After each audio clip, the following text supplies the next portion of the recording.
Olá, caríssimas almas, boa noite.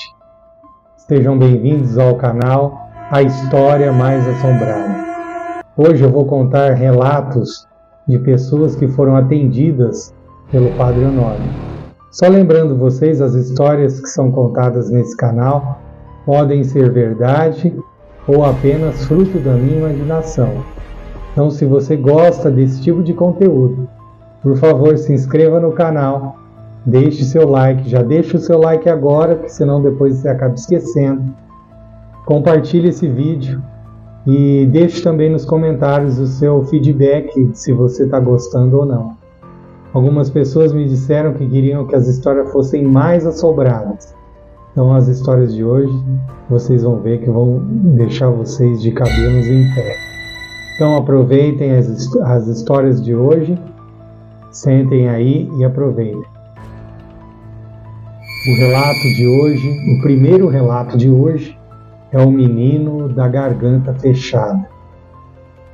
Numa manhã gélida de inverno, envolta por neblina espessa, uma mãe subia aos gritos a colina e levava a antiga capela, apertando nos braços o corpo do inerte filho de 8 anos. O menino havia acordado em silêncio absoluto, os olhos arregalados e o pescoço tão rígido que parecia prestes a se partir. Os médicos disseram que era psicológico, mas quando o Padre Honório abriu a porta da capela, um vento cortante varreu o corredor, um tipo de frio que não vem no tempo, mas de outro mundo. Ao encarar o garoto, o padre estremeceu. Não era mais só um menino. Dentro dele, algo se contorcia. Dedos longos, invisíveis, sufocando sua garganta por dentro. Era uma presença antiga, um espírito encharcado de ódio. O fantasma de um homem injustamente linchado por um parente da criança, décadas atrás. Um episódio que a família havia enterrado, mas que o morto jamais esqueceu. Honório deitou o menino sobre a mesa que havia na sacristia e acendeu 3 velas. Começou um salmo em latim antigo. As palavras ecoavam pela capela com tamanha força que até dava a impressão que as sombras fugiam dos cantos. Então, a oração ganhava força.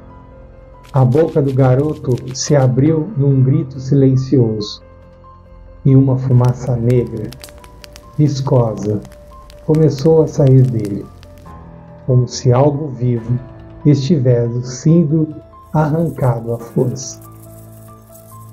Ele caiu em espasmos, cuspiu sangue, até que finalmente murmurou, com a voz de alguém que voltou do inferno. Estava escuro e alguém me segurava. Desde então, o espírito não foi mais visto, mas por 7 madrugadas seguidas, às 3 horas da manhã em ponto, os sinos da capela, mesmo desligados, badalavam sozinhos. Segundo relato. A moça que andava de ré. Jurema, filha do ferreiro, era uma moça tranquila, até desaparecer por uma tarde inteira nas ruínas da Gruta do Esquecido, um lugar que os mais velhos mandavam evitar. Quando voltou, não era mais a mesma. Foi vista andando de costa pelas ruas, com a cabeça caída para trás, em ângulo impossível.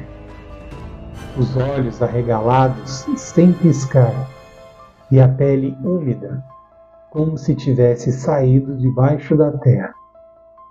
Os médicos diziam ser um colapso nervoso, mas quando foi levada à capela, olhou fixamente para o Padre Honório e sorriu.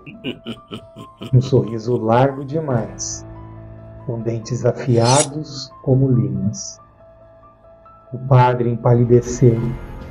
Não era um espírito humano, era algo primal, anterior à linguagem, anterior à luz. Uma entidade que habitava as pedras e as raízes. Desde antes da cruz, ela já existia. Fez então um ritual que não ousava usar há anos. Usou sal exorcizado, óleo benzido na Quinta-feira Santa e água da fonte do altar. Durante a prece, Jurema foi erguida bruscamente no ar.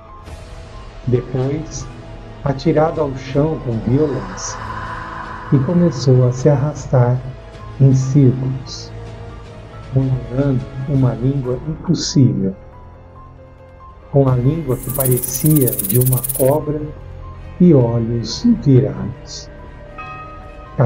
A capela tremeu e até os vitrais estralaram. Desmaiou após o último verso do salmo. Quando acordou, dizia apenas: as pedras sussurravam, elas queriam o meu corpo. Desde então, a entrada da gruta foi lacrada com tábuas e cruzes enterradas na sua frente. Mas toda a primavera, o Padre Honório ouve atrás da capela passos arrastados, como se a pessoa estivesse andando de ré. Terceiro relato: o homem que não morria. Vicente, o sapateiro, era conhecido por sua risada debochada e pelo desprezo às coisas de Deus. Um dia, enquanto consertava uma bota, caiu para trás como morto. Mas o que parecia um derrame logo se tornou um pesadelo. Seu corpo estava gelado, a pele pálida e manchada, os olhos arregalados e secos. Ainda assim, murmurava palavras horríveis, em línguas estranhas, que queimavam os ouvidos de quem escutava. Um médico não entendeu o que estava acontecendo. Foi aí que chamaram o Padre Honório, e percebeu logo que Vicente não estava morto e nem vivo.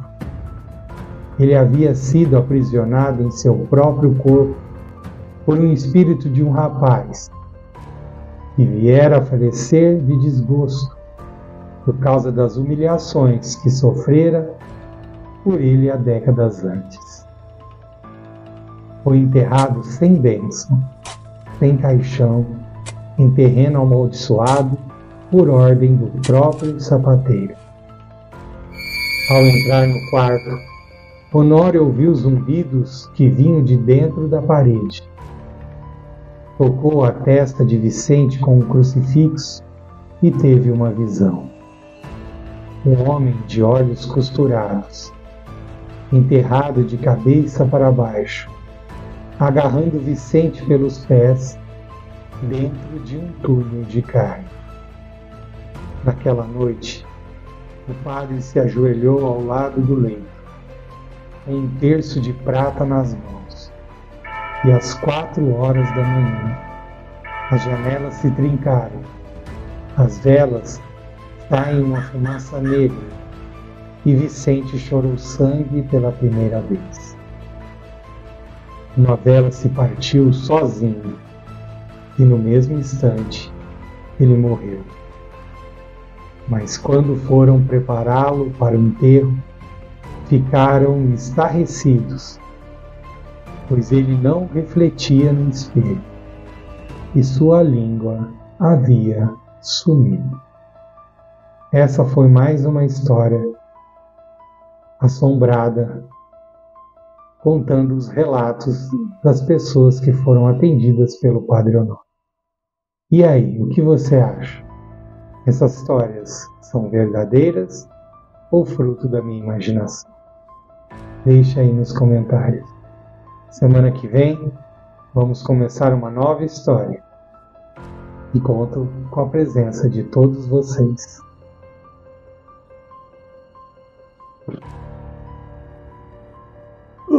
Minha garganta!